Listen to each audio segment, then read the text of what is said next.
thank you everybody again for coming to Unclean Hands Explain on our Patreon channel.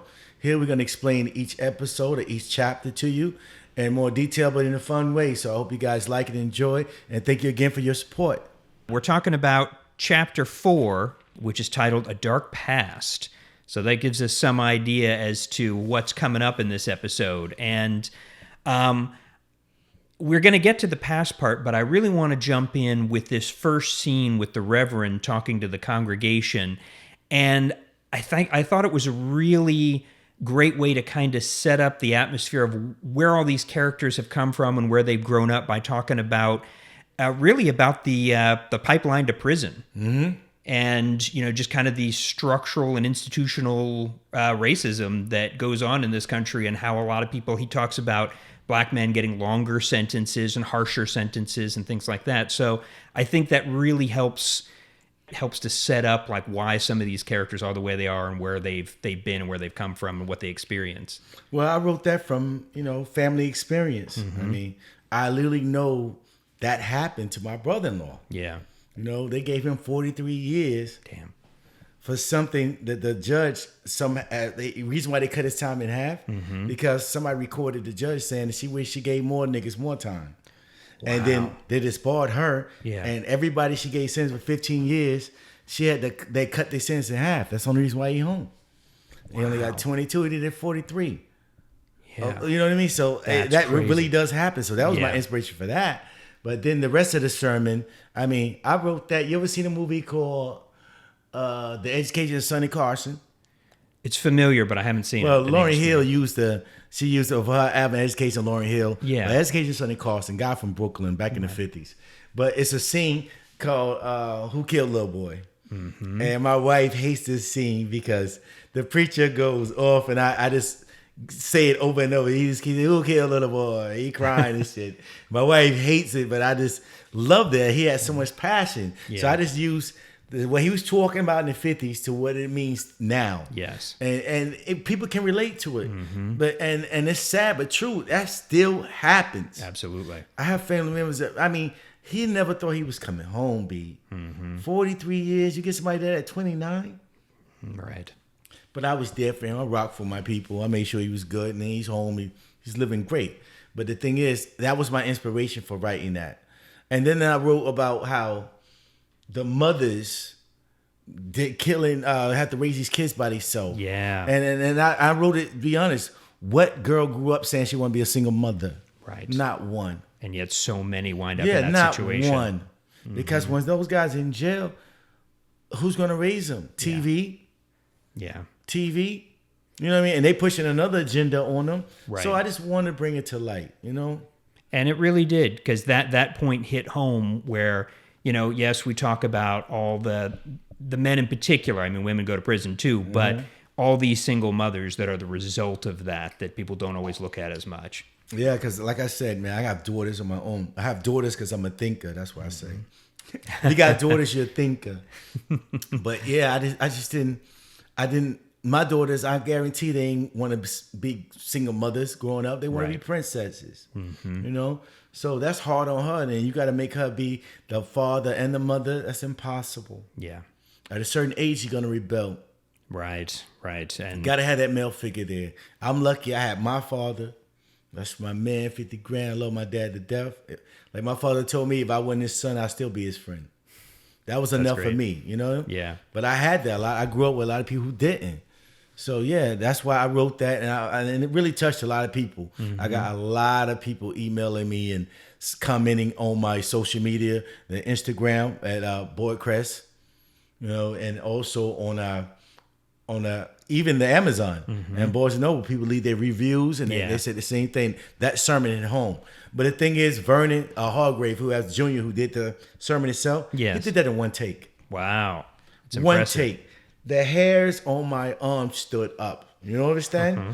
So what I do with my voiceover actors, I don't like to really be in there with them because they I don't know, I intimidate them or whatever. Military dudes are like, So I'm like, I talk to them like, you guys set up, you good? Right. Then I leave. Okay. But I wanted to be there for that speech. Yeah. Because if I knew he could do that, then he's worth the money.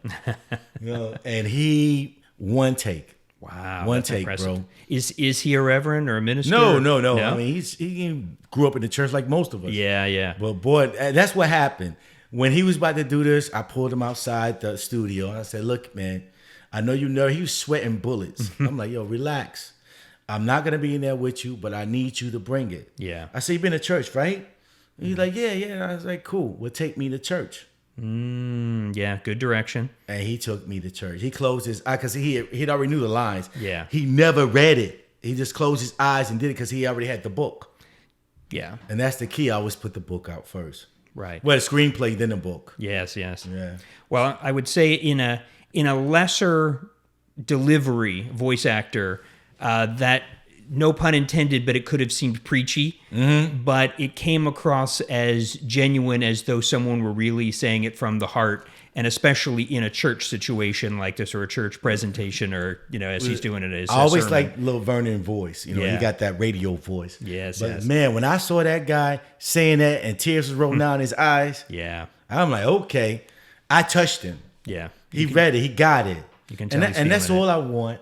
Yeah. Wait till the animation come out. It's going to be even better. Oh, yeah. But you want to touch your audience. And again, I have to grab you. Because remember, after this chapter, it's going fast ever since. Well, and his sermon there, it's foreshadowing of what's about to happen, because he's talking about, prison and everything. And then all of a sudden, Bells shows up, who we haven't seen yet. He shows up and is in the back of the church watching, and it sets the minister or the reverend spinning. He's just coming my apart man now Bells, after that. The blast from the past, Yeah, everybody got a little past, and Bells come to clean things up. Yes. And so, Bells is going to be a great character. I could have did a spinoff on Bell, but I made him older because I have other things to do with this. I don't want to spin off like that. I have certain messages I want to do with this. Okay. But Bells come to change some things. Well, and sets it in motion right away with the sort of assault on the church. And really, it's directed at the Reverend, but it's not meant to hurt him. It's meant to show him who's still in control after all these years, it feels like to me anyway. Well, the assault was actually the other gang getting back. Okay, yeah. Oh, he didn't orchestrate No, that. Okay. it had nothing to do with the Reverend. Because he didn't seem bothered by it at all, so I thought No, maybe he's he used had to that because his background. Yeah, it's true. He's used to that. Yeah. Well, he was scared the hell of when Bell showed up. Ah, okay. Again, how I said somebody went to jail for a long time and all of a sudden they home. Right. And you thought they're going to be there forever. Yeah. And you did wrong to them. Yeah, you're going to be shook. Yeah. And that's what it was. But the violence in the church part, that's just gang getting back at gang. Okay. Well, that scene still hurt a little bit, though, because then you realize that the Reverend is just given this amazing talk, and then you find out his history, too, and what he's up to now, and you're like, oh, man, he's not entirely what you think he is, much like most of the characters in here are more than you think. That's why I titled it Unclean Hands. Nobody's hands is clean. Yeah. Everybody has a past. Mm-hmm. You know what I mean? Yeah. So that's why I named it Unclean Hands. No one has clean hands. Everybody has some dirt. And he has his hands all over two 19-year-olds back at his house, too, it sounds like. Yeah, it's coming. It's coming. Yeah, he's got a whole thing going on. Exactly. I mean, most reverends I know some good reverends, but there's some out there just do it for the money, Mm-hmm. Unfortunately, yeah. And like you said, there's a lot of unclean hands. There you go. I know this is coming in future episodes, but obviously the Reverend has done some misdeeds to Bells here. So I assume we're going to learn more about their connection and their history. Yeah, because you see how shocked the Reverend was. Yeah. I mean, and I wanted him to be stone-faced. They're like, oh my God, what's going on? So you could feel that. And by just reading it or just looking at it, you're like, okay. Mm-hmm. Reverend is not all he seemed to be. No, definitely not. And then let's go on this journey so you can know exactly what this guy did. I mean, he got good parts too, but your past is your past, and sometimes it can catch up with you.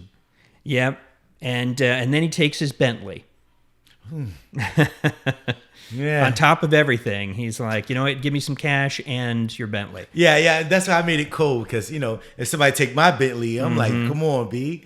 You know what I mean? I don't even drive that thing that much. That's for me and wife. We go out, but yeah, I just wanted him to know that you owe. Yeah. if this guy went to jail for that long and you didn't look out for him commissary, and where I'm from, you look out for your people. You know what I'm saying?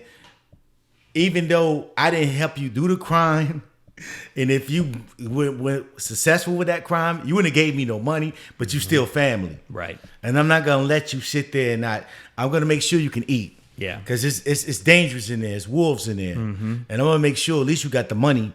Now, you got to still handle yourself. Yeah. But for us commissary and all that, yeah, you're going to be storing there with me. I make sure you always got money. You're never going to miss a Christmas. You always going to have a phone call. Yeah. That's the least I can do. Right. You know what I mean? If something happened to me like that, God forbid, even though I got bail money now, but still, I suspect people to take care of me. Right. And he didn't do that for Bells, And obviously. and sometimes it's a I don't know how you call this, but sometimes it's a burden on the family too. While you going to jail, we didn't ask you to do that crime. Now we got to take care of you. Right. They don't think about that part of the criminals who actually did the thing. Yeah. That you putting a burden on us. I can't put you on my taxes. But yet I've been taking care of you for 20-something years. Right. But it's called love, You got to love. But it sounds like the Reverend could have been giving Bells some money, because he just says after his Bentley's taken, he calls someone and says, yeah, get me another one, but get me a convertible this time. So he's obviously not hurting. No. So I no wonder Bells is kind of pissed, because Exactly. So could he have been wanted him supporting to suffer in there. Yeah. So it was always a dirty deal. And you'll see more about that later. But, this showing the character. Just because he's a reverend don't mean he is a saint. Right. Just because he's a reverend don't mean he's going to heaven. Some people just do it for the money. Right. You don't pay taxes. Yeah. Yeah, it's You know what I true. mean? So every bank, every church is actually a trust or a bank. So he really got it good there. So that's why I did it for. Just to show you that different choice. Again, it's about choices. And again, no one hands is clean. Well, thanks again for all the detail, and we'll see everyone next week. All right. Thank you guys again for listening to Unclean Hands Explained. Also, don't forget to check out our social media platforms. On Instagram, we have Boardcrest Animation, and also our YouTube channel, Boardcrest Animation, where you can check all our episodes that's coming future with our other series as well. But Unclean Hands, thank you guys, the Patreon channel, again for supporting us. And we're going to continue to give you more new content. Thank you again.